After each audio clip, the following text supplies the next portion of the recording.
Good morning, book lovers of the internet. Welcome or welcome back to my channel. If you're new here, make sure to subscribe because for every subscriber, I get a new subscriber and I also read a page from a book of my choice. So, in today's video, I am going to be reviewing this book called Reasons to Stay Alive by Haig. It has about 250 pages and I rated it 2 out of 5 stars. Now, you might remember how yesterday I made a video reading my favorite segment from this book, and that is the only reason why I rated it 2 stars instead of 1 star. And I'll get into that immediately. It won't be a long review because it doesn't really deserve a lot of my time since it's really not a great book. I wouldn't recommend it. So, first of all, I think that this book's title has to be the biggest misnomer I've ever seen, and by now I've read a handful of Haig's books, and this is the worst one yet. And after having finished this one, I doubt that I'll ever read anything by him again.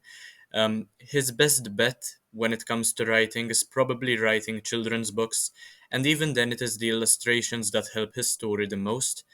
I really don't understand how he has such a huge audience. I mean, he does delve into some philosophical queries and writes rather well about them, but he's not a good author, I'd say, and I'm not particularly sure about his intentions either. He comes across as quite a creep. I'll go into that in just a minute.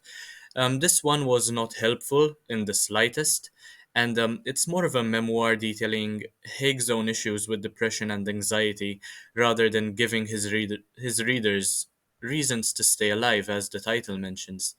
I don't think he particularly gave us any, in fact, and in my case, it made me even more nervous and frustrated while reading this book, as I thought that the first few pages would be a memoir, then they'd be followed by actual reasons to stay alive.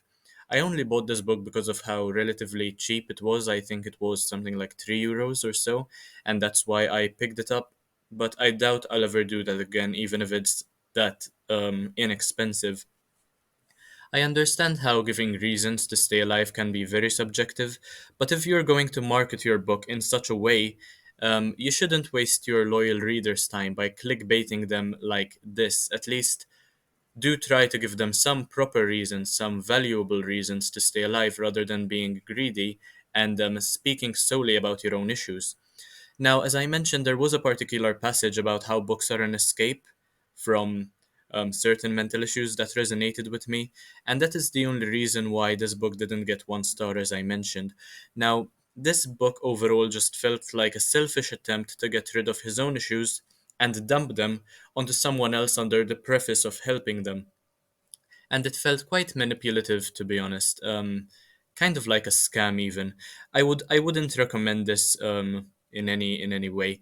It can be considered a quick read because of its short chapters, but having to stop every couple of pages because of how dull or pointless it is made it take too long for me to finish.